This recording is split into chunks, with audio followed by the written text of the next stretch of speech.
বহু শতাব্দী আগের কথা, যখন পৃথিবী এখনও এতটা চতুর হয়ে ওঠেনি, যখন মানুষের হৃদয় এখনও এতটা কঠোর হয়ে ওঠেনি, এবং যখন মাটির গভীরে এখনও এমন কিছু রাজা সমাহিত ছিলেন যাদের সময় নিজের চাদর দিয়ে ঢেকে রেখেছিল, সেই সময়কার কথা। খুরাসান মুল্লুকের এক ছোট গ্রাম, যার নাম ছিল মার্গাজার। সেখানে একজন কৃষক থাকত, যাকে মানুষ উস্তাদ রহমতুল্লাহ নামে ডাকত। রহমতুল্লাহ কোনো বড়লোক ছিল না, না তার কাছে কোনো বড় সম্পত্তি ছিল। বাস ২ বিঘা জমি ছিল, একটি ভাঙা লাঙল ছিল, একটি বৃদ্ধ বলদ ছিল যা হাঁপাতে হাঁপাতে চলত, এবং একটি কাঁচা ঘর ছিল যার ছাদ বৃষ্টিতে টপ টপ করে জল পড়ত। কিন্তু রহমতুল্লার কাছে এমন এক সম্পদ ছিল যা বাজারে বিক্রি হয় না বা তুলাদণ্ডে মাপা যায় না। সেই সম্পদ ছিল তার ছেলে নাদির, যে ছিল তার চোখের মণি, তার বার্ধক্যের লাঠি এবং তার ভেঙে যাওয়া স্বপ্নের একমাত্র সাহারা। নাদিরের বয়স তখন ছিল ১৮ বছর। না সে পুরোপুরি শিশু ছিল, না পুরোপুরি যুবক। ঠিক সেই দোরগোড়ায় দাঁড়িয়েছিল যেখানে জীবন মানুষের কাছ থেকে প্রথম বড় পরীক্ষা নেয়। তার শরীর মাঠের কঠোর পরিশ্রমে শক্ত হয়ে উঠেছিল, তার হাতে কড়া পড়ে গিয়েছিল, তার পিঠ রোদে পুড়ে তামাটে হয়ে গিয়েছিল, এবং তার চোখে এমন এক চমক ছিল যা দরিদ্র ঘরের মেধাবী সন্তানদের মধ্যে প্রায়ই দেখা যায়। পরিশ্রমের চমক, স্বপ্নের চমক, এবং সেই ছটফটানির চমক যা বলতো যে আমি এখানেই থেমে থাকব না। নাদির প্রতিদিন ভোরে মোরগের ডাকের আগে ঘুম থেকে উঠত, তার বৃদ্ধ বাবার জন্য চা বানাত, বলদকে খাবার দিত, লাঙল কাঁধে নিয়ে মাঠের দিকে বেরিয়ে পড়ত, এই আশায় যে হয়তো আজকের পরিশ্রম আগামীকালের পেট ভরিয়ে দেবে।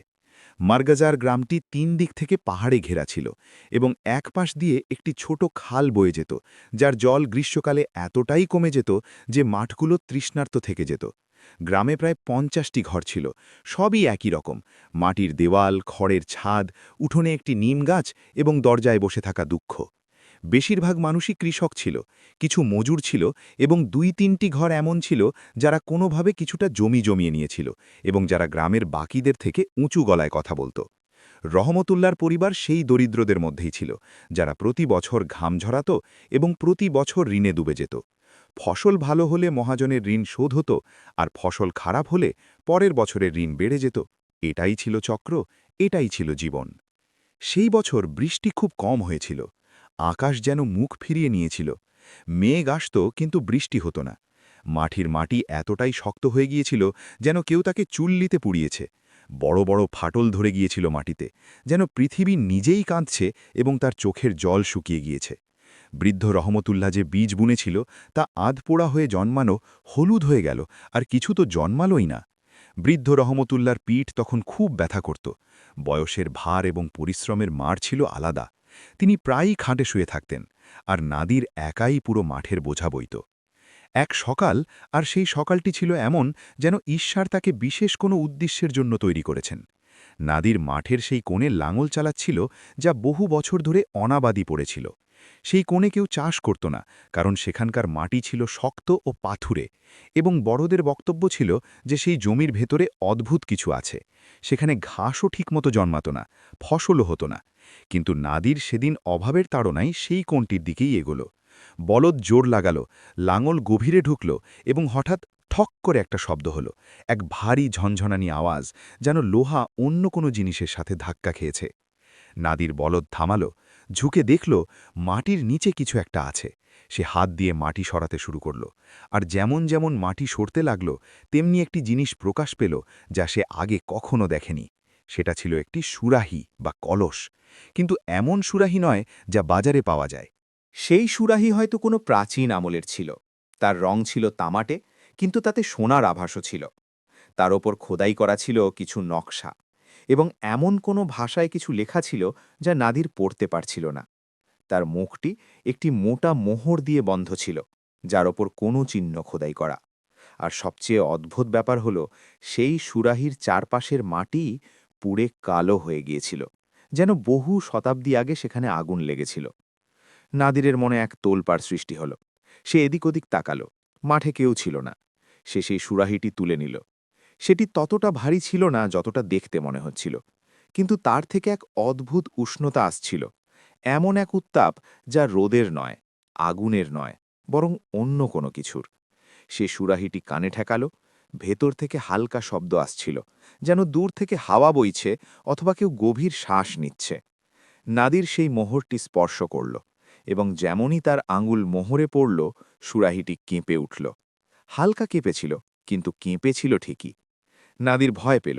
সে সুরাহিটি আবার মাটিতে রেখে দিতে চাইল, কিন্তু কেন জানি তার হাত থেমে গেল। মানুষের স্বভাবে এমন কিছু একটা আছে, যে জিনিস ভয় দেখায় সেটাই আবার আকর্ষণও করে। সে সেই মোহরটি খুঁটিয়ে দেখল। মোহরের ওপর একটি চোখ আঁকা ছিল, যার মাঝখানে একটি তারা ছিল। নাদির তার বুড়ো আঙুল দিয়ে সেই মোহরটি টিপল, এবং সেই মোহর, যা হয়তো কয়েক শতাব্দী ধরে বন্ধ ছিল, এক শব্দের সাথে ভেঙে গেল। ভেঙে যাবার সাথে সাথেই সুরাহি থেকে এক ঘন ধোঁয়া বেরোল। কালো নয়, বরং নীল বেগুনি রঙে, ঠিক যেমন রাতের আকাশের রং। সেই ধোঁয়া অপরে উঠল, পাক খেল, এবং ধীরে ধীরে এক আকৃতি ধারণ করতে লাগল। নাদির পিছিয়ে গেল। তার পা কাঁপছিল, তার নিঃশ্বাস দ্রুত হয়ে গিয়েছিল। ধোঁয়া দিয়ে তৈরি হওয়া সেই আকৃতি কোনো মানুষের ছিল না, সেটি ছিল অন্য কোনো সত্তার। উচ্চতায় অনেক লম্বা ছিল, শরীরে ছিল নীল আলো, মুখে এমন কিছু আদল ছিল যা মানুষের মতো হলেও ঠিক মানুষ নয়। আর চোখ, সেই চোখগুলো ছিল এমন যেন তাতে শত বছরের ক্লান্তি জমে আছে, শত বছরের বন্দিশারার যন্ত্রণা আছে, এবং সাথে এমন এক তীব্রতা যা কোনো মানুষের দৃষ্টিতে থাকে না। সেটি ছিল একটি জিন, এবং নাদির তার জীবনে প্রথমবার কোনো জিন দেখল। জিনটি এক দীর্ঘ শ্বাস নিল, এত দীর্ঘ যে মনে হচ্ছিল সে কয়েক শতাব্দী ধরে শ্বাস নেয়নি। তার সেই নিঃশ্বাসে মাঠের পাতাগুলো নড়ে উঠল, বলদ ভয় পেয়ে পিছিয়ে গেল, এবং বাতাসে এক অদ্ভুত সুগন্ধ ছড়িয়ে পড়ল, যা এই পৃথিবীর নয়, যেন কোনো অতি প্রাচীন বাগানের সুগন্ধ। তারপর জিনটি নাদিরের দিকে তাকালো, এবং তার দৃষ্টিতে রাগ বা বিপদ ছিল না, ছিল শুধু এক গভীর ক্লান্তি, এবং তার নিচে এক অদ্ভুত কৃতজ্ঞতা। জিনটি গম্ভীর গলায় ডাকল, এবং তার গলার আওয়াজ ছিল এমন যেন কোনো পাহাড়ের ভেতর থেকে প্রতিধ্বনি আসছে। সে বলল, হে আদমের সন্তান, তুমি আমাকে এই বন্দি দশা থেকে মুক্ত করলে। আমি এখানে ৭০০ বছর ধরে বন্দী ছিলাম। ৭০০ বছর! তুমি কি জানো কোনো বন্ধ জায়গায় ৭০০ বছর কাটানো মানে কি? নাদিরের মুখ দিয়ে কোনো শব্দ বেরোল না। জিন নাদিরের ওপর একবার দীর্ঘ দৃষ্টি ফেলল, তারপর ওপরের আকাশের দিকে তাকাল। এরপর চারপাশের মাঠ দেখল, অনাবেদী জমি, শুকনো ফসল, ভাঙা লাঙল, বৃদ্ধ বলদ। জিন আবার বলল, তোমার জীবন আমি দেখতে পাচ্ছি। হে নাদির, তুমি দরিদ্র, তোমার বাবা অসুস্থ, তোমার জমি তৃষ্ণার্ত। তুমি পরিশ্রম করো, কিন্তু ক্ষুধার্ত থাকো। নাদির অবাক হয়ে জিনকে দেখল। সে তার নাম জানল কিভাবে? জিন যেন তার মনের কথা পড়ে নিল এবং বলল, আমরা জিনরা অনেক কিছু জানি যা তোমরা মানুষরা জানো না, কিন্তু এখন আমাকে একটি কাজ করতে হবে। তুমি আমাকে মুক্ত করেছ, তার প্রতিদান আমাকে দিতেই হবে। এটাই আমাদের আইন, এটাই আমাদের রীতি। আমি তোমাকে কিছু দেব। জিন তার হাতের মুঠি বন্ধ করল, এবং যখন মুঠি খুলল, তখন তাতে একটি বীজ ছিল, কিন্তু এমন বীজ নয় যা নাদির আগে কখনো দেখেছে। সেই বীজটি ছিল সোনার রঙের, তার থেকে হালকা চমক বেরোচ্ছিল, এবং সেটি দেখলেই মনে এক অদ্ভুত টান অনুভব হতো। জিন বলল, এটি একটি জাদুকরী বীজ। যেখানেই বুনবে সেখানে সোনা জন্মাবে, আসল সোনা, খাঁটি সোনা। নাদিরের চোখ বড় বড় হয়ে গেল। জিন আরও বলল, কিন্তু একটি শর্ত আছে, হে নাদির, একটি শর্ত, আর এই শর্তটি শুনতে যতটা সহজ মনে হয়, পালন করা ততটাই কঠিন। শর্তটি হল, শুধু ততটুকুই নিও যতটুকু প্রয়োজন, শুধু প্রয়োজন অনুযায়ী, এক দানাও বেশি নয়। যদি প্রয়োজনের বেশি নাও, তবে যা পেয়েছ তাও যাবে, এবং যা ছিল তাও যাবে। নাদির শুনল। নাদির বুঝল, অথবা তার মনে হল যে সে বুঝতে পেরেছে। সে মাথা নাড়ল। জিন সেই উজ্জ্বল বীজটি নাদিরের হাতের তালুতে রাখল। যেই মুহূর্তে বীজটি নাদিরের হাতে এলো, নাদিরের শরীরে এক শিহরণ বয়ে গেল।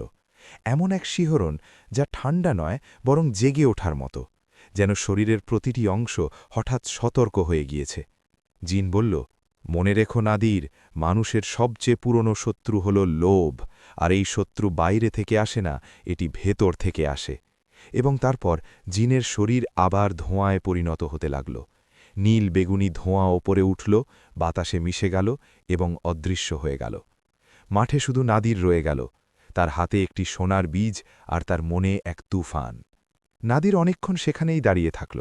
সে বীজটি দেখল, আকাশ দেখল এবং তার বৃদ্ধ বাবার ভাঙা ঘরের দিকে তাকাল, যা দূর থেকেও দেখা যাচ্ছিল। তার মনে তখন লোভ ছিল না, তখন শুধু স্বস্তি ছিল, এক ক্লান্ত পথিকের স্বস্তি যে কিছুটা ছায়া খুঁজে পেয়েছে।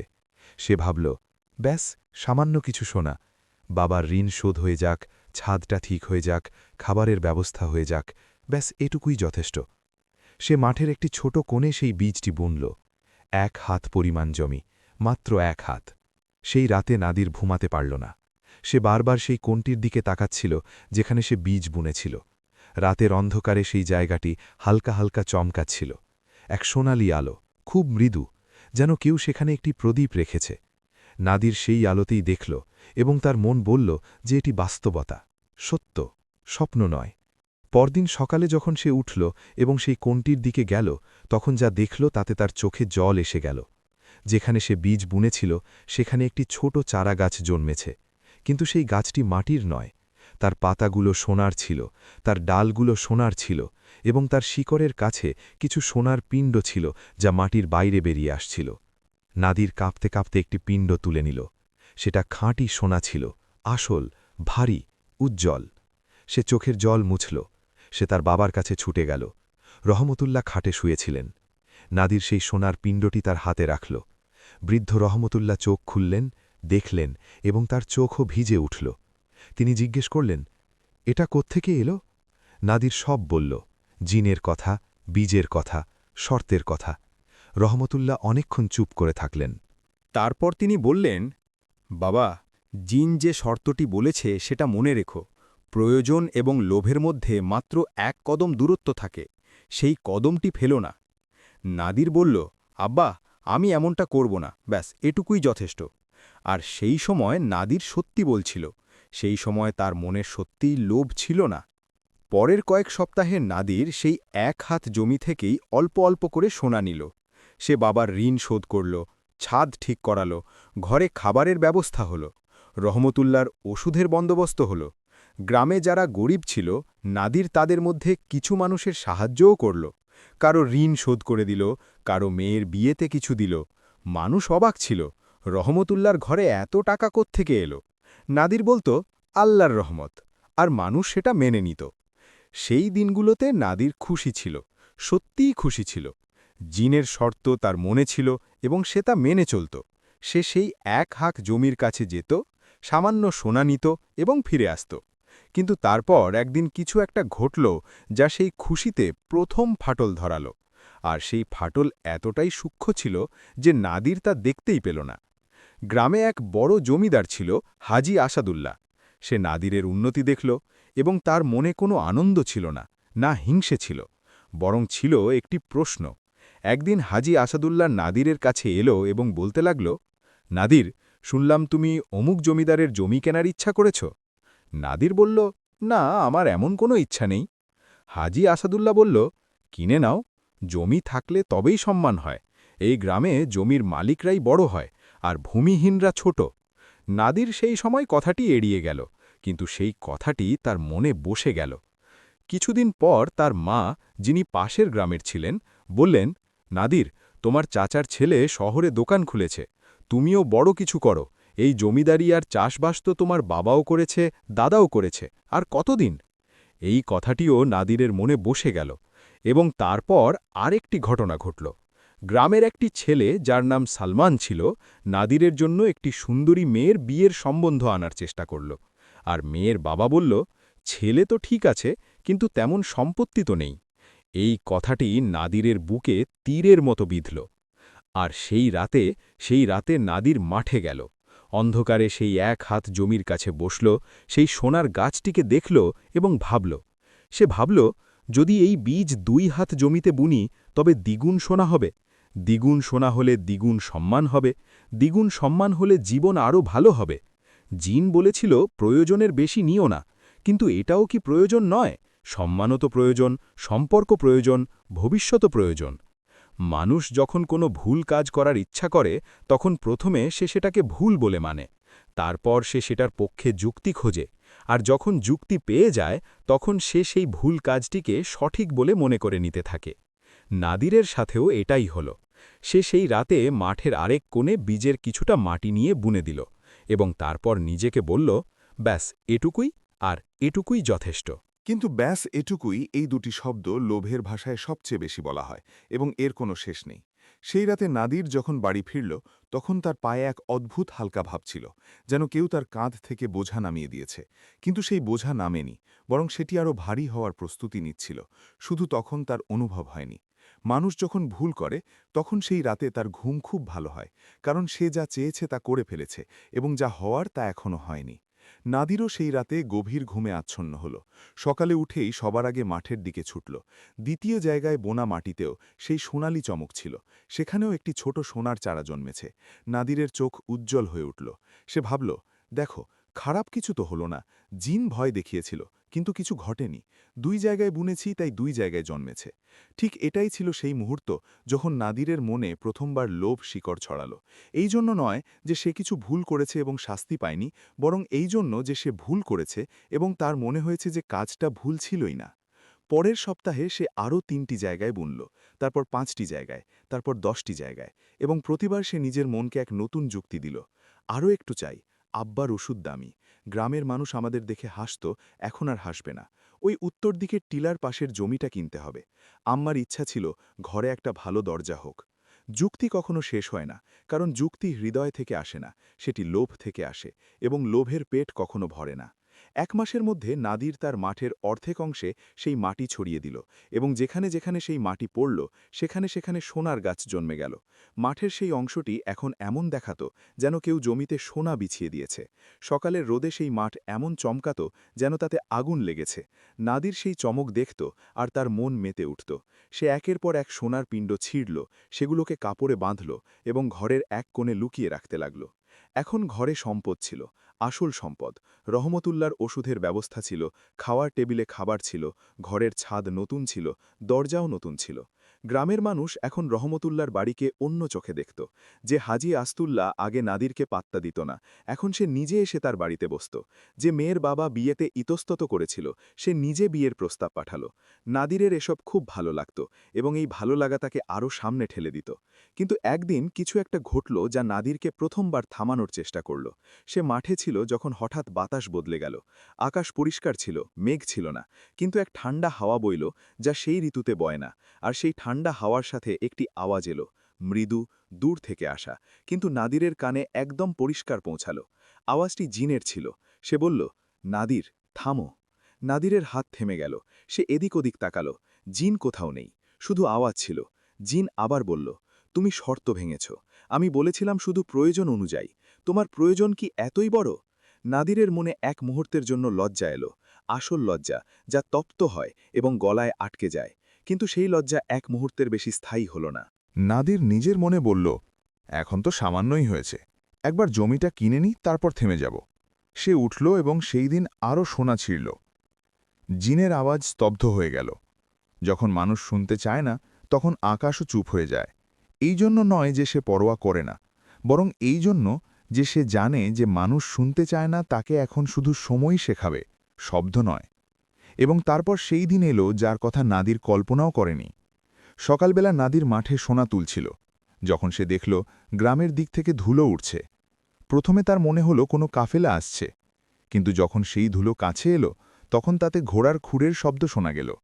আর সেই ঘোড়াগুলোতে সাওয়ার ছিল রাজার সৈন্যরা, লাল পোশাকে, হাতে বর্শা, এবং তাদের আগে ছিল এক অফিসার যার পাগড়িতে সোনার কাজ করা ছিল।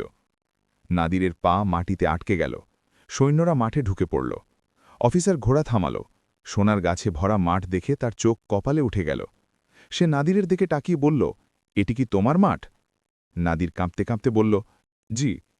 অফিসার বলল, মহারাজ খবর পেয়েছেন তোমার মাঠে সোনা জন্মায়। মহারাজের আদেশ, এসব রাজকীয় সম্পত্তি, এটি সালতানাতের মালিকানা। নাদির মুখ খুলল, কিন্তু এটি আমার জমি, আমার মাঠ। অফিসার তাকে থামিয়ে দিয়ে বলল, জমি থেকে যা বেরোবে তার রাজার, এটাই আইন। সৈন্যরা মাঠ ঘিরে ফেলল। তারা সোনার গাছগুলো উপড়াতে শুরু করল। নাদির চেয়ে চেয়ে দেখতে থাকল। তার চোখের সামনে সেই সব কিছু ধ্বংস হয়ে যাচ্ছিল যা সে জমিয়েছিল। তারপর অফিসার বলল, তোমাকেও চলতে হবে। মহারাজ জানতে চান এই সোনা কোত্থেকে এলো। দুই সৈন্য নাদিরের হাত ধরল। নাদির তার বাড়ির দিকে তাকাল। বৃদ্ধ রহমতুল্লাহ উঠোনে দাঁড়িয়েছিলেন। তার হাত কাঁপছিল। নাদির তাকে ডাকল, আব্বা! কিন্তু সৈন্যরা তাকে টেনে নিয়ে গেল। রহমতুল্লাহ সেখানেই দাঁড়িয়ে রইলেন, চেয়ে রইলেন। তার মুখ দিয়ে কোনো শব্দ বেরোল না, কারণ বৃদ্ধ বাবার কাছে সেই সময় শব্দ থাকে না, থাকে শুধু যন্ত্রণা। নাদিরকে ঘোড়ায় বসানো হলো এবং কাফেলা শহরের দিকে রওনা দিল। সারা রাস্তা নাদির এটাই ভাবল, রাজার সামনে কি বলবো? জিনের রহস্য কি বলে দেব? না বললে তো কেউ বিশ্বাস করবে না, আর যদি বলে দিই তবে রাজা সেই বীজের খোঁজ করবে। নাদিরের মনে এক তুফান ছিল, এবং সেই তুফানের মাঝে এক কাঁটা খচখচ করছিল, যা তাকে বারবার মনে করিয়ে দিচ্ছিল, জিন বারণ করেছিল। শহরটি বড় ছিল। নাদির আগে কখনো শহর দেখেনি। এত বড় বড় অট্টালিকা, এত মানুষ, এত শোরগোল। কিন্তু সেই সময় নাদিরের চোখে সেসব পড়ল না, কারণ তার চোখ শুধু সেই রাস্তাটি দেখছিল যা তাকে রাজদরবারের দিকে নিয়ে যাচ্ছিল। দরবারে যখন তাকে পেশ করা হলো, তখন রাজা সিংহাসনে বসেছিলেন। একজন বিশাল মানুষ, বলিষ্ঠ শরীর, তীক্ষ্ণ চোখ এবং সেই দাপট যা শুধু ক্ষমতাশালীদের মধ্যেই থাকে। রাজা নাদিরকে ওপর থেকে নিচ পর্যন্ত দেখলেন এবং বললেন, এই কি সেই ব্যক্তি যার মাঠে সোনা জন্মাত? অফিসার বলল, জি হুজুর। রাজা বললেন, বলো, এই সোনা কোত্থেকে এলো? নাদির সেই সময় একটি ভুল করল। সে মিথ্যে বলল। সে বলল, হুজুর, আমি জানি না। আমি মাঠ চাষ করলাম, আর মাটিতে এসব জিনিস বেরোল। রাজা নাদিরের ওপর এক দীর্ঘ দৃষ্টি ফেললেন, তারপর হাসলেন, আর সেই হাসিটি ভালো ছিল না। রাজা বললেন, একজন কৃষকের মাঠে বিনা কারণে সোনা জন্মায় না। হয় তুমি জাদুকর, অথবা তোমার কাছে কোনো রহস্য আছে। উভয় ক্ষেত্রে তুমি আমাদের অতিথি হয়ে থাকবে, যতক্ষণ না সত্যিটা বলো। এবং নাদিরকে সেই মুহূর্তেই দুর্গের একটি ঘরে পাঠিয়ে দেওয়া হলো। ঘরটি বড় ছিল, পরিষ্কার ছিল, এমন এক বন্দিশালা যা আরামদায়ক হলেও বন্দিশালাই। দরজায় 2 সৈন্য ছিল, জানালায় শিক ছিল। নাদির সেই ঘরে একা বসেছিল। প্রথম রাতে নাদির ঘুমাতে পারল না। সে সব দিক থেকে ভাবল যে আগে কি হবে। যদি রাজাকে পুরো সত্যিটা বলে দেয়, তবে রাজা জিনকে খুঁজবে, বীজ চাইবে, এবং তখন পুরো পৃথিবীর সোনার রাজার হাতে চলে আসবে। এটাও ঠিক নয়। যদি মিথ্যে আঁকড়ে থাকে, তবে রাজা তাকে কতদিন রাখবে? আর বাড়িতে বৃদ্ধ বাবা একা আছে, অসুস্থ। নাদিরের চোখ ভিজে এলো। দ্বিতীয় দিন এক দরবারি এলো। সে নাদিরকে খাবার দিল এবং বলল, ভেবে নাও মহারাজ ধৈর্যশীল মানুষ, কিন্তু ধৈর্যেরও একটা সীমা থাকে। তৃতীয় দিন রাজা নিজে এলেন। তিনি নাদিরের সামনে একটি চেয়ারে বসে বললেন, দেখো, আমি তোমার সাথে শত্রুতা চাই না, শুধু সত্যিটা বলো। যে জিনিসটা আছে সেটা আমাকে দিয়ে দাও, আর আমি তোমাকে ছেড়ে দেব, সাথে ভালো পুরস্কারও দেব। রাজা নাদিরের চোখের দিকে তাকাল। সেই চোখগুলো বলছিল পুরস্কার দেব, কিন্তু তাতে সেটা ছিল না যা মুখ বলছিল। নাদির আবার বলল, হুজুর, আমি সত্যিই জানি না। রাজা উঠলেন, তার চেহারা বদলে গেল। তিনি অফিসারের দিকে তাকিয়ে বললেন, একে আসল কয়েদে পাঠাও। এবং নাদিরকে সেই আরামদায়ক ঘর থেকে বের করে দুর্গের নিচে একটি ভূগর্ভস্থ কুঠুরিতে বা কাল কুঠুরিতে ফেলে দেওয়া হলো। অন্ধকার, স্যাঁতস্যাঁতে দেওয়াল, ইঁদুর, আর দেওয়াল থেকে চুইয়ে পড়া জল। এটাই ছিল আসল জেল। কালকুঠুরিতে যখন নাদির প্রথমবার শ্বাস নিল, তখন সেই অন্ধকারে সে প্রথমবার সঠিকভাবে উপলব্ধি করল যে সে কোথায় এসে পৌঁছেছে। বাইরে থেকে কোনো শব্দ ছিল না, না বাবার, না মাঠের, না বাতাসের। শুধু অন্ধকার ছিল, এবং সেই অন্ধকারে তার নিজের নিঃশ্বাস। নাদির দেওয়ালে ঠ্যাস দিয়ে বসে পড়ল, তার হাত হাঁটুতে ছিল। তার চোখ সেই অন্ধকারে কিছু একটা দেখার চেষ্টা করছিল যা সেখানে ছিল না। আর সেই অন্ধকারে, সেই নিস্তব্ধতায় নাদিরের মস্তিষ্ক কাজ করা শুরু করল। সে ভাবল, যখন জিন বীজ দিয়েছিল তখন কি বলেছিল? শুধু প্রয়োজন অনুযায়ী। সে ভাবল, তার প্রয়োজন কি ছিল না? বাবার ঋণ শোধ হয়ে গিয়েছিল, খাবার ছিল, ছাদ ছিল, প্রয়োজন তো মিটে গিয়েছিল। তবে কেন সে থামেনি পর্যন্ত নাদিরের ছেঁড়া জুতো, তার নোংরা জামাকাপড়, তার অবিন্যস্ত চুল, তার চোখের নিচের কালি। জিন কিছুই বলল না, শুধু চেয়ে রইল। আর সেই চাওয়ার মধ্যে কোনো তিরস্কার ছিল না, কোনো রাগ ছিল না, শুধু এমন এক নীরবতা ছিল যা হাজার শব্দের চেয়েও বেশি কিছু বলে। নাদির আর পারল না। সে এক পা বাড়াল, জিনের দিকে নয়, বরং সে হাঁটু গেড়ে বসল মাটির ওপর, সেই কালকুঠুলের ভেজা ঠান্ডা মাটির ওপর, এবং সে বলল, আমাকে ক্ষমা করো। ব্যাস এটুকুই। না দীর্ঘ বক্তৃতা, না সাফাই, না যুক্তি, ব্যাস এই 3টি শব্দ। আর এই 3টি শব্দ নাদিরের মুখ থেকে এমনভাবে বেরোল যেন কোনো বন্ধ দরজাকে বহু বছর পর খোলা হলো এক ভারী শব্দের সাথে, এবং তারপর এক শূন্যতা যা স্বস্তির মতো হয়। জিন এক দীর্ঘশ্বাস নিল, তারপর সে ধীরে ধীরে নিচে নামল, এত নিচে যে সে নাদিরের চোখের সমান হয়ে গেল। সে বলল, ওঠো নাদির, হাঁটু গাড়লেই ক্ষমা পাওয়া যায় না। ক্ষমা চাওয়া এক জিনিস, আর ক্ষমা পাওয়া আর এক জিনিস। আর উভয়ের মাঝে যে রাস্তাটি আছে সেটি হল তওবা, অনুশোচনার রাস্তা। নাদির উঠল। সে জিনের চোখের দিকে তাকিয়ে জিজ্ঞেস করল, তওবা কি? জিন বলল, তওবা মানে এই নয় যে তুমি কেঁদে ফেললে আর সব শেষ হয়ে গেল। তওবা হলো এটা বোঝা যে কেন এমন হলো, কোত্থেকে শুরু হলো, আর এই শপথ নেওয়া যে যদি সুযোগ পাই তবে আবারও একই কাজ করব না। নাদির কথাটি মন দিয়ে শুনল। তারপর সে বলল, আমি বুঝতে পেরেছি। যখন তুমি প্রথমবার শর্ত বলেছিলে তখন আমি শুনেছিলাম ঠিকই, কিন্তু আমার কান শুনেছিল, হৃদয় নয়। আর যখন হৃদয় শুনল তখন অনেক দেরি হয়ে গিয়েছে। জিন বলল, না, নিঃশ্বাস থাকা পর্যন্ত কখনো দেরি হয় না। দেরি তখন হয় যখন মানুষ ভুল করে এবং সেটাকে ভুল বলে মানে না। তুমি মেনে নিয়েছ, এটাই তোমার আর অন্যদের মধ্যে পার্থক্য। তারপর জিন বলল, আমি তোমাকে একটি প্রশ্ন করব নাদির, আর তুমি ভেবে উত্তর দাও, জলদি করো না। প্রশ্নটি হল, যখন প্রথমবার তুমি দ্বিতীয় জায়গায় বীজ বুনেছিলে, সেই রাতে, সেই মুহূর্তে তুমি কি জানতে যে এটি ভুল? নাদির চুপ রইল, অনেকক্ষণ চুপ রইল। তারপর সে বলল, হ্যাঁ, আমি জানতাম। জিন বলল, এটাই সবচেয়ে জরুরি কথা। তুমি জেনে বুঝে করেছ। এর মানে এই নয় যে তুমি খারাপ মানুষ। এর মানে হল যে মানুষের স্বভাবে একটি দুর্বলতা আছে। সেই দুর্বলতা হল এটি জানা যে এটি ভুল এবং তা সত্ত্বেও করা। আর এই দুর্বলতার নাম লালচ নয়, এই দুর্বলতার নাম হল নফস, প্রবৃত্তি বা কামনা। লোভ তো তারই একটি রূপ মাত্র। নাবির জিজ্ঞেস করল, তবে কি আমি সব সময় এমনই থাকব? নফসকে কি জেতা যায় না? জিনের চোখে কিছু একটা বদলে গেল।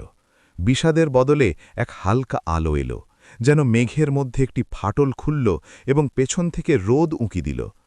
জিন বলল, জেতা যায়, কিন্তু জেতার জন্য প্রথমে হারতে হয়। ঠিক যেমন তুমি এখন হেরেছ। যে কখনো হার মানেনি সে জেতার মানে জানে না। নাদির সেই শব্দগুলোকে নিজের হৃদয়ে নামিয়ে নিল, ধীরে ধীরে, যেমন জল পাথরে প্রবেশ করে। তারপর কিছুক্ষণ নীরবতা রইল। কুঠুরিতে সেই নীল আলো এখনও ছিল, তাতে না গরম লাগছিল না ঠান্ডা, শুধু এক প্রশান্তি ছিল। জিন সেই নীরবতা ভেঙে বলল, নাদির, আমি তোমাকে এখান থেকে বের করতে পারি। নাদিরের মনে এক আশা জেগে উঠিল, কিন্তু জিন পরের কথাটি বলল, কিন্তু আমি বের করব না, এখনই নয়। আশা নিভে গেল। নাদির জিজ্ঞেস করল, কেন? জিন বলল, কারণ তোমাকে এখনও এখানে থাকতে হবে। এটি শাস্তি নয়, এটি সেই তওবার অংশ যার কথা আমি বললাম। যে ভুল করে তাকে তার ফলাফল ভোগ করতে হয়। এই জন্য নয় যে ওপরওয়ালা বদলা নিতে চান, বরং এই জন্য যে ফলাফল ভোগ করলে মানুষের আসল উপলব্ধি হয়। আর সেই উপলব্ধি, আসল তওবা হলো এটাই। নাদির মাথা নিচু করল। সে বলল, ঠিক আছে, আমি এখানেই থাকব, কিন্তু আমার আব্বা, তিনি অসুস্থ, একা আছেন। জিন বলল, রহমতুল্লাহ ঠিক আছেন। গ্রামে এক বৃদ্ধা আছেন, হাজি আসাদুল্লার স্ত্রী। তিনি তোমার বাবার দেখাশোনার ভার নিজের হাতে নিয়েছেন। মানুষের মধ্যে ভালো গুণ থাকে নাদির, শুধু সেটা কম দেখা যায়। নাদিরের চোখ ভিজে এলো, সে মুখ ফিরিয়ে নিল। জিন তাকে কাঁদতে দিল, মাঝখানে বাধা দিল না, কিংবা চুপ করতে বলল না। নাদির যখন চোখ মুছল তখন জিন বলল, এবার আমি তোমাকে একটা কথা বলছি যা তুমি জানো না। নাদির তাকালো।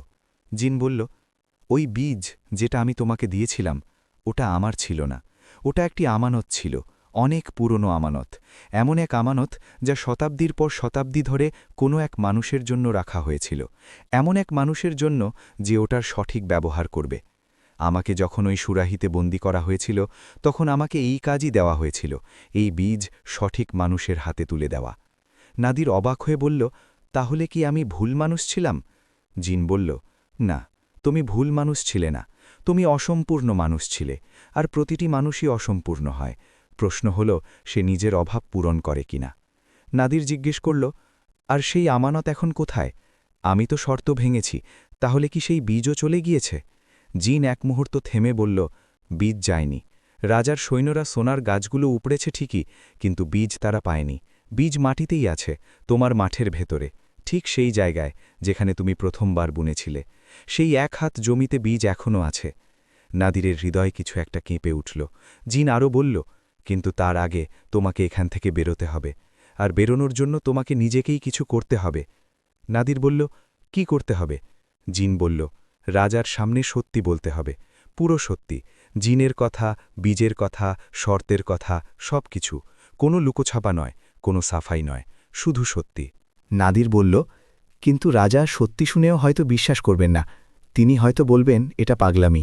জিন বলল, হতে পারে, কিন্তু রাজা বিশ্বাস করবেন কি করবেন না সেটা তোমার দায়িত্ব নয়, তোমার দায়িত্ব শুধু সত্যি বলা, ফলাফল আল্লাহর হাতে। নাদির সেই রাতে অনেকক্ষণ জিনের সাথে কথা বলল। সে জিজ্ঞেস করল, তোমাকে ৭০০ বছর ওই সুরাহিতে কে বন্দী করেছিল? জিন বলল, এক মস্ত বড় জাদুকর, কিন্তু সেই গল্প আজকের নয়, অন্য কোনো সময়ের। নাদির জিজ্ঞেস করল, আর তোমার নাম? জিন এক মুহূর্তের জন্য থেমে বলল, লোকে আমাকে জুবায়ের ডাকত, অনেক আগে। নাদির বলল, জুবায়ের, তুমি কি আমাকে ক্ষমা করেছ?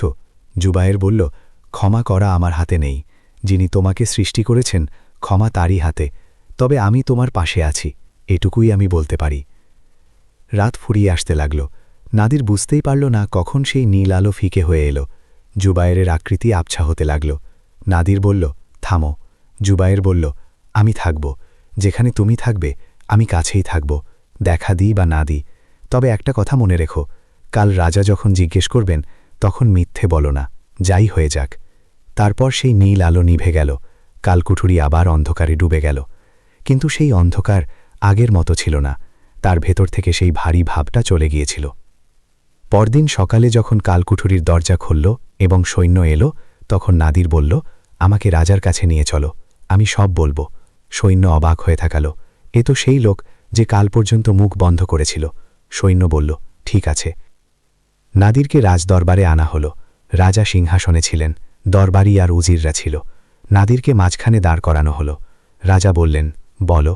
নাদির এক গভীর দীর্ঘশ্বাস নিল এবং বলতে শুরু করল, শুরু থেকে মাঠের কথা, সুরাহির কথা, জিনের কথা, বীজের কথা, শর্তের কথা, সব কিছু সে বলে গেল। দরবার শুনতে থাকল। নাদির যেমন যেমন বলে চলল, দরবারে এক অদ্ভুত নীরবতা নেমে এলো। কেউ হাসল না, কেউ পাগল বলল না, সবাই শুধু শুনতে থাকল। নাদির এটাও জানালো যে সে শর্ত ভেঙেছে। সে এটাও বলল যে জিন বারণ করেছিল, কিন্তু সে শোনেনি। নাদির যখন চুপ করল, দরবারে অনেকক্ষণ নিস্তব্ধতা বিরাজ করল। রাজা উজিরের দিকে তাকালেন, উজির রাজার দিকে। তারপর রাজা নাদিরকে জিজ্ঞেস করলেন, আর সেই জিন এখন কোথায়? নাদির বলল, সেটা আমার জানা নেই হুজুর। রাজা বললেন, আর সেই বীজ? নাদির বলল, আমার মাঠে হুজুর, সেই এক হাত জমিতেই যেখানে আমি প্রথমবার বুনেছিলাম। রাজা অনেকক্ষণ ভাবলেন, তারপর তিনি বললেন, তুমি সত্যি বললে না মিথ্যে বললে সেটা আমি এখন বলতে পারবো না, তবে একটা কথা আছে, তুমি কোনো চাপ ছাড়াই নিজে থেকে সব বলেছ, এটা আমি দেখতে পাচ্ছি। রাজা আদেশ দিলেন, নাদিরকে কালকুঠুরি থেকে বের করে একটা ভালো ঘরে রাখা হোক এবং তার গ্রামে সৈন্য পাঠানো হোক সেই মাঠ পরীক্ষা করার জন্য। নাদিরকে আবার একটি ঘরে নিয়ে যাওয়া হলো। এবারের ঘরটি কালকুঠুরি ছিল না, জানলা ছিল, হাওয়া ছিল, আলো ছিল। নাদির জানলার পাশে বসে বাইরে তাকিয়ে রইল, শহর, মানুষ, জীবন। ৩ দিন পর সৈন্যরা ফিরে এলো। তারা রাজাকে জানালো, মাঠের সেই জায়গায় যেখানে নাদির বলেছে সেখানে সত্যিই কিছু একটা আছে। মাঠের রং সেখানে আলাদা, তার থেকে হালকা এক ধরনের চমক আসে, এবং ওই জায়গার চারপাশের মাটি বাকি মাঠের থেকে ভিন্ন, যেন ওখানে জীবিত কিছু একটা সমাহিত আছে। সৈন্যরা সেখানে খুঁড়েছিল, কিন্তু তারা কিছুই পায়নি। মাটি শুধুই মাটি ছিল, উজ্জ্বল কিন্তু খালি। রাজা নাদিরকে ডাকলেন এবং বললেন, তোমার কথা সত্যি বলেই মনে হচ্ছে, সেই জায়গাটি সত্যিই আলাদা, কিন্তু বীজ পাওয়া যায়নি। নাদির বলল, হুজুর, হয়তো বীজ কাউকে দেখা দেয় আর কাউকে দেয় না। রাজা জিজ্ঞেস করলেন, কাকে দেয়? নাদির বলল, জিন যাকে চায়। রাজা নাদিরের দিকে এক তীক্ষ্ণ দৃষ্টিতে তাকালেন। সেই দৃষ্টিতে এমন কিছু ছিল যা আগে ছিল না, এক ধরনের দ্বিধা, একটি প্রশ্ন এবং তার নিচে কোথাও এক সূক্ষ্ম শ্রদ্ধা যা রাজা নিজেও হয়তো অনুভব করতে পারছিলেন না। রাজা বললেন, তোমাকে যেতে দেওয়া হবে, কিন্তু একটি শর্ত আছে। নাদির মাথা তুলে তাকালো। রাজা বললেন, যদি সেই জিন আবার তোমার সামনে আসে, আর আমার মন বলছে যে সে আসবে, তবে তুমি তাকে আমার দরবারে নিয়ে আসবে, অথবা অন্তত আমাদের খবর দেবে। নাদির এক মুহূর্ত ভাবল, তারপর সে বলল, হুজুর, জিন আমার বন্ধু, আমি তাকে ধোঁকা দিতে পারব না। দরবারে নিস্তব্ধতা নেমে এলো। এক কয়েদি, এক গরিব কৃষকের ছেলে রাজার মুখের ওপর না বলছে। রাজার চেহারা প্রথমে কঠোর হল, তারপর সেই কঠোরতা ধীরে ধীরে গলে গেল। তারপর রাজা এমন কিছু করলেন যা দরবারীরা আগে খুব কমই দেখেছে। তিনি হাসলেন, আসল হাসি, কোনো কৃত্রিমতা নেই। তিনি বললেন, যাও, তোমার জন্য কোনো শর্ত নেই। সেই দিনই নাদিরকে মুক্ত করে দেওয়া হলো। নাদির যখন দুর্গের দরজার বাইরে এলো, সে প্রথমবার খোলা হাওয়ায় এক গভীর শ্বাস নিল। আকাশ নীল ছিল, রোদ ছিল, শহরের শোরগোল ছিল, কিন্তু সেই সব কিছুর ঊর্ধ্বে নাদিরের হৃদয়ে এমন এক প্রশান্তি ছিল যা সে আগে কখনো পায়নি। সেই প্রশান্তি যা সত্যি বলার পর পাওয়া যায়, যা নিজের হার স্বীকার করার পর পাওয়া যায়, যা নিজেকে নিজের সামনে মেলে ধরার পর পাওয়া যায়। রাজার আদেশে তাকে একটি ঘোড়া দেওয়া হলো। নাদির সেই ঘোড়ায় সওয়ার হয়ে মর্গজারের দিকে রওনা দিল। রাস্তাটি ছিল দুদিনের। প্রথম দিন নাদির চুপ ছিল, শুধু ঘোড়া চালিয়ে গেল। তার মাথায় সেই সব কিছু ঘুরছিল যা কিছু ঘটে গিয়েছে: মাঠ, সুরাহি, জিন, বীজ, সোনা, সৈন্য, কালকুঠুরি, আর সেই রাত যখন জুবায়ের এসেছিল। সে প্রতিটি কথা একে একে ভাবল, যেন কোনো হিসেব মিটিয়ে দিচ্ছে। দ্বিতীয় দিন বিকেলে যখন মর্গজারের মিনার দূর থেকে দেখা গেল, তখন নাদিরের বুকে কিছু একটা নড়ে উঠল। সেই মিনার, সেই পাহাড়গুলো, সেই খাল, সবই আগের মতো ছিল, কিন্তু নাদির আগের মতো ছিল না। গ্রামে যখন সে প্রবেশ করল, মানুষ তাকে দেখল, কেউ অবাক হয়ে, কেউ খুশি হয়ে, আর কেউ সেই নজরে যা লোকে বিপদ থেকে ফিরে আসা মানুষের ওপর ফেলে। নাদির কাউকে কিছু বলল না, সোজা নিজের বাড়ির দিকে গেল। দরজা খুলল। ভেতরে রহমতুল্লাহ খাটে বসেছিলেন, বৃদ্ধ, দুর্বল, কিন্তু জীবিত। তিনি নাদিরকে দেখলেন, এবং দেখামাত্রই তার চোখ ভিজে উঠল। নাদির তার কাছে গেল, তার পায়ে মাথা রাখল। রহমতুল্লাহ কাঁপতে কাঁপতে ছেলের মাথা আগলে ধরলেন। দুজনের মধ্যে কোনো কথা হল না, কথার প্রয়োজন ছিল না। কিছুক্ষণ পর রহমতুল্লাহ বললেন, আমার ভয় ছিল যে তোমাকে আর দেখতে পাব না। নাদির বলল, আব্বা, আমি এসে গিয়েছি। রহমতুল্লাহ বললেন, হ্যাঁ, এসে গিয়েছ। আর সেই দুটি শব্দ সেই রাতের সমস্ত দোয়ার উত্তর ছিল। সেই রাতে নাদির বাড়িতে সেটাই খেলো যা ছিল, সাদা রুটি আর ডাল। কোনো সোনা ছিল না, কোনো সম্পদ ছিল না। বাড়িটি সেই পুরনোই ছিল, তবে আগের চেয়ে একটু ভালো। যে মেরামত সে আগে করিয়েছিল তা এখনও ছিল। নাদির রাতে খাবার খেয়ে আকাশের দিকে তাকালো। তারা ছিল, অনেক তারা।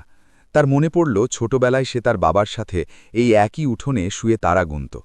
জীবনের একটি পূর্ণ চক্র তাকে আবার সেই একই জায়গায় ফিরিয়ে এনেছিল, কিন্তু সে আগের নাদির ছিল না। পরদিন সকালে নাদির মাঠে গেল। মাঠ বিরান হয়ে পড়েছিল। সৈন্যরা যা উপড়েছিল তা উপড়ানোই ছিল, বাকি জমি অনাবাদি ছিল। নাদির মাঠের চারপাশটা দেখল। তারপর সে সেই কোণে গেল যেখানে সে প্রথমবার বীজ বুনেছিল, সেই এক হাত জমি। সেই জায়গাটি বাকি মাঠের থেকে আলাদা ছিল। মাটির রং কিছুটা অন্যরকম ছিল, আর তাতে সেই হালকা চমক এখনও ছিল যা সৈন্যরা দেখেছিল। নাদির সেখানে বসে পড়ল। মাটির ওপর সে সেই মাটি হাতে তুলে নিল, যে মাটিতে জাদু ছিল, যে মাটিতে রহস্য ছিল। সে সেটা মুঠোয় নিল এবং তারপর ছেড়ে দিল। সে কিছু চাইল না, না সোনা, না বীজ, না জিনকে ডাকল, শুধু বসে রইল। আর তখনই, যখন সে কিছুই চাইল না, যখন তার মনে কোনো আকাঙ্ক্ষা ছিল না, যখন সে শুধু সেখানে উপস্থিত ছিল, তখন বাতাস বদলে গেল।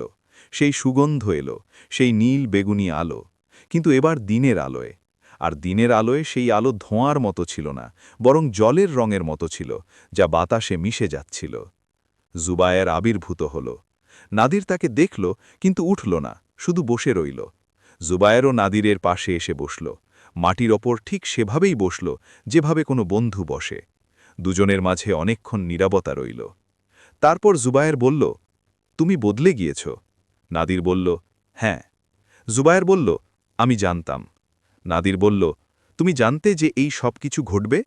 জুবায়ের বলল, আমি জানতাম না যে কি ঘটবে, কিন্তু আমি জানতাম তোমার ভেতর এমন কিছু আছে যা এই আগুনে পুড়ে আরও পরিষ্কার হয়ে উঠবে। নাদির বলল, জুবায়ের, আমার এখন আর কিচ্ছু চাই না, না সোনা, না বীজ, না জিনকে ডাকল। শুধু আব্বার সুস্থতা চাই, আর এই মাঠটা যাতে নিজের ফসল দেয়। জুবায়ের তাকে দেখল এক দীর্ঘ গভীর দৃষ্টিতে। তারপর বলল, এটাই সেই মুহূর্ত যার জন্য আমি অপেক্ষা করছিলাম। নাদির বলল, কেমন মুহূর্ত? জুবায়ের বলল, যখন মানুষ সত্যি সত্যি নির্লোভ হয়ে যায়, যখন সে চায় না, যখন তার মনে কোনো লুকানো ইচ্ছা থাকে না, তখনই সে আসলে তৈরি হয়। আর তখন যা পাওয়া যায় তা টিকে থাকে। জুবায়ের তার হাতের মুঠি বন্ধ করল। যখন খুলল, তখন তাতে সেই বীজটিই ছিল, সোনার মতো উজ্জ্বল। কিন্তু এবার নাদিরের মন সেটা দেখে মেতে উঠল না। সে বীজটি দেখল, তারপর জুবায়েরকে দেখল এবং বলল, এবার এটার শর্ত কি? জুবায়ের বলল, আমি বলেছিলাম এবারের শর্ত আরও কঠিন হবে। নাদির বলল, বলো। জুবায়ের বলল, প্রথম শর্ত ছিল প্রয়োজন অনুযায়ী নেওয়া। সেই শর্ত তুমি ভেঙেছ। এবারের শর্ত সেটা নয়। এবারের শর্ত হল, যে সোনাই জন্মাবে তা নিজের কাছে রাখবে না। যাই জন্মাবে তার অর্ধেক সেই সব মানুষকে দেবে যাদের সত্যি প্রয়োজন আছে। আর এই অর্ধেক দেওয়ার ক্ষেত্রে কোনো হিসাব করবে না, কোনো দয়া দেখাবে না, কোনো প্রতিদান চাইবে না। নাদির শুনল। এই শর্ত প্রথমটির থেকে আলাদা ছিল। প্রথম শর্তে নেওয়ার উপর বাঁধা ছিল, এই শর্তে দেওয়ার আদেশ ছিল। নাদির বলল, আর দ্বিতীয় শর্ত? জুবায়ের বলল, দ্বিতীয় শর্ত হল, যদি কখনো মনে এই চিন্তা আসে যে ব্যাস আর একটুখানি, তবে সেই মুহূর্তেই মাঠ ছেড়ে চলে যাবে। সেদিন আর মাঠে যাবে না। একদিন থামবে, সেই চিন্তাটাকে চলে যেতে দেবে। নাদির বলল, এটা কঠিন। জুবায়ের বলল, হ্যাঁ, এই জন্যই আমি বলেছিলাম এবারের শর্ত কঠিন। প্রথমবার শর্ত ছিল বাইরের, বাইরে থেকে নিজেকে আটকাতে হতো। এবারের শর্ত হল ভেতরের, নিজের নফসকে আটকাতে হবে। আর নিজের নফসের সাথে লড়াই করাই দুনিয়ার সবচেয়ে বড় যুদ্ধ। নাদির জুবায়েরের দিকে হাত বাড়াল। জুবায়ের বীজটি তার হাতের তালুতে রাখল। এবার নাদিরের শরীরে সেই শিহরণ হল না যা প্রথমবার হয়েছিল। এবার অন্য কিছু হল, এক ধরনের ভার যা মানুষকে মাটির সাথে জুড়ে রাখে। নাদির সেই এক হাত জমিতেই বীজটি বুনল, সেই একই জায়গা, একই কোণ।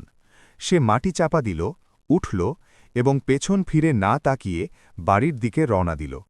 জুবায়ের পেছন থেকে বলল, নাদির। নাদির থামল। জুবায়ের বলল, আরও একটা কথা, এবার আমি সব সময় আসব না। যখন তুমি আমাকে ডাকবে তখন আসব না, কিন্তু যখন তোমার সত্যি প্রয়োজন হবে ঠিক সেই সময় আসব, তুমি ডাকো বা না ডাকো। নাদির বলল, কি করে বোঝা যাবে যে সত্যি প্রয়োজন? জুবায়ের বলল, হৃদয় সেটা বুঝতে পারে। আর তারপর সে বাতাসে মিলিয়ে গেল। সেই সন্ধ্যায় নাদির তার বাবার সাথে বসে সব কিছু বলল, কালকুঠুরির কথা, জুবায়েরের আশা, রাজার সামনে সত্যি বলা এবং এখনকার এই দ্বিতীয় সুযোগের কথা। রহমতুল্লাহ শুনছিলেন। নাদির যখন শেষ করল, তখন রহমতুল্লাহ বললেন, বাবা, তুমি কি জানো এই সব কিছুর মধ্যে সবচেয়ে বড় ব্যাপার কি হয়েছে? নাদির বলল, কি? রহমতুল্লাহ বললেন, তুমি রাজার সামনে জিনকে ধোঁকা দিতে অস্বীকার করেছ। সেই মুহূর্তেই তুমি এই জিনিসের যোগ্য হয়ে গিয়েছিলে। নাদির তার বাবার কথার উপর গুরুত্ব দিল। তিনি ঠিকই বলেছিলেন। সেই মুহূর্তটিই ছিল সবচেয়ে বড়, যখন নফস বলে, হ্যাঁ বলে দাও, বেঁচে যাবে, আর মানুষ না বলে। সেই মুহূর্তটিই মানুষের আসল পরিচয়। পরদিন সকালে নাদির মাঠে গেল। সেই এক হাত জমিতে সেই সোনালি চমক ছিল। সেই ছোট সোনার চারাগাছটি ছিল। নাদির সেটি দেখল, একটি সোনার পিণ্ড ছিঁড়ল, ব্যাস একটি। সেটা কাপড়ে বাঁধল এবং গ্রামের দিকে রওনা দিল। গ্রামে সেই বৃদ্ধা ছিলেন যার ঘরে কয়েক মাস ধরে ঠিকমতো উনুন জ্বলেনি। তার দরজায় গেল, সেই পিণ্ডটি তার দোরগোড়ায় রাখল এবং কোনো আওয়াজ না করেই ফিরে এল। বৃদ্ধা দরজা খুললেন, কেউ নেই, শুধু সোনা আছে।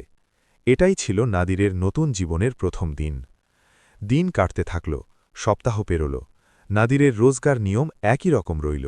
সকালে মাঠ, একটি বা দুটি পিণ্ড, এবং সেই পিণ্ডগুলো তাদের কাছে যাদের প্রয়োজন ছিল। কখনো কোনো অসুস্থ মানুষের জন্য, কখনো কারো ভাঙা ছাদের জন্য, কখনো কারো ঋণের জন্য। নাদির কখনো কাউকে জানায়নি যে এটি তার পক্ষ থেকে। দয়া বা এহসান না দেখানোর শর্ত সে পালন করে চলল। কিন্তু মানুষের নফস এতটা সহজ নয়।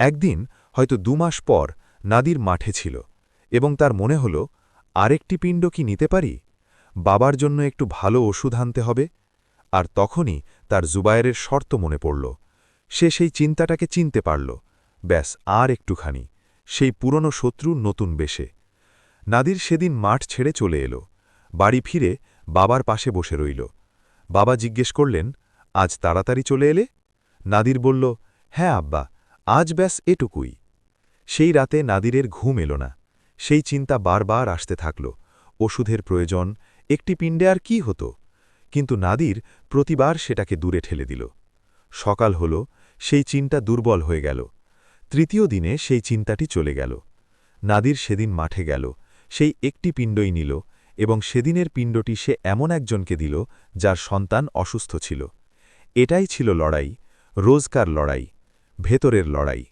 কখনো নাদির জিতত কখনো চিন্তাটি বেশি সময় টিকত কিন্তু নাদির প্রতিবার শর্ত পালন করল যখনই মনে ব্যাস আর একটুখানি এসেছে সেদিন সে মাঠে যায়নি আর সেই গাছ সেই সোনার গাছ সেটি বেড়ে চলল রোজ সোনা দিতে থাকল গ্রাম বদলাতে শুরু করল ধীরে ধীরে কাউকে কিছু বুঝতে না দিয়ে যেসব ঘরে অনাটন ছিল সেগুলোতে স্বস্তি আসতে শুরু করল কেউ জানত না কোত্থেকে আসছে মানুষ বলতো আল্লাহর রহমত আর নাদির শুনত এবং চুপ থাকত 6 মাস পর একদিন নাদির মাঠে ছিল সেই কোণে যখন সে অনুভব করল বাতাস বদলে গিয়েছে সেই সুগন্ধ এলো জুবায়ের আবির্ভূত হল কিন্তু এবার জুবায়েরের রং আলাদা ছিল তার চোখের সেই বিষাদ যা আগে ছিল তা কমে গিয়েছিল তাকে অনেক হালকা লাগছিল যেন কোনো বোঝা নেমে গিয়েছে জুবায়ের বলল নাদির আমি বলেছিলাম যখন সত্যি প্রয়োজন হবে তখন আসব আজ আমি প্রয়োজনে আসিনি নাদির জিজ্ঞেস করল তবে জুবায়ের বলল আজ আমি এটা জানাতে এসেছি যে আমানত আমাকে দেওয়া হয়েছিল তা আদায় হয়ে গিয়েছে তুমি সেটির সঠিক ব্যবহার করেছ এই জন্য আমারও একটি অংশ মুক্ত হয়ে গেল নাদির বলল কেমন অংশ জুবায়ের বলল 700 বছরের বন্দিদশা আমার উপর একটি বোঝা ফেলে রেখেছিল সেই বোঝাটি ছিল এই আমানত যতক্ষণ না এটি পূর্ণ হয় আমি পুরোপুরি মুক্ত ছিলাম না আজ আমি মুক্ত নাদির জুবায়েরকে দেখল এবং তার চোখে সত্যিই এক নতুন আলো ছিল 100 বছরের সেই ক্লান্তি মুছে গিয়েছিল নাদিরের খুশি হল সেই ধরনের খুশি যা নিজের কোনো আপনজনের ভালো হলে হয় সে বলল তবে এখন তুমি কোথায় যাবে জুবায়ের বলল সেখানে যেখানে আমার যাওয়া উচিত ছিল অনেক আগে তারপর জুবায়ের নাদিরের দিকে তাকিয়ে বলল আর এই বীজ এটি এখন চিরকালের জন্য তোমার মাঠে আছে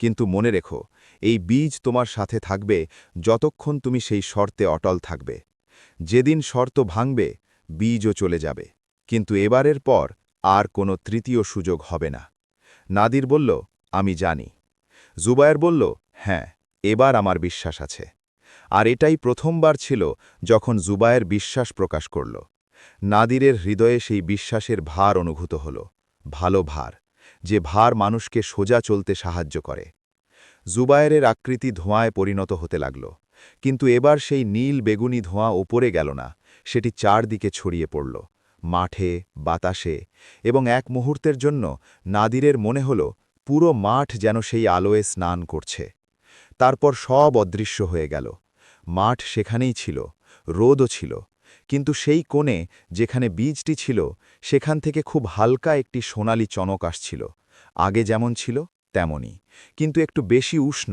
একটু বেশি করুণাময় নাদির সেখানে দাঁড়িয়ে রইল সে সেই চমক দেখল তারপর আকাশ দেখল তারপর নিজের হাত দেখল সেই হাত যারা একদিন লোভের বশে মাটি খুঁড়েছিল এবং যারা আজ অন্য কারো প্রয়োজনের জন্য সেই একই জমি চাষ করে সেই সন্ধ্যায় নাদির বাড়ি ফিরল রহমতুল্লাহ উঠোনে বসেছিলেন তার স্বাস্থ্য গত কয়েক মাসে অনেক ভালো হয়েছে কোমর সোজা হয়েছে চেহারায় উজ্জ্বলতা এসেছে নাদির তার পাশে বসে পড়ল বাবা জিজ্ঞেস করলেন আজ চেহারা অন্যরকম লাগছে নাদির বলল জুবায়ের এসেছিল শেষবারের মতো রহমতুল্লাহ জিজ্ঞেস করলেন গেল নাদির বলল হ্যাঁ নিজের জায়গায় চলে গেল রহমতুল্লাহ বললেন ভালো হলো যাকে যেতে হয় তাকে যেতে দেওয়া উচিত সেই রাতে উঠোনে বাবা ছেলে বসে রইলেন আকাশে তারা ছিল খালের আওয়াজ দূর থেকে আসছিল গ্রামে কোথাও কারো বাড়িতে উনুন জ্বলছিল, ধোঁয়ার গন্ধ আসছিল,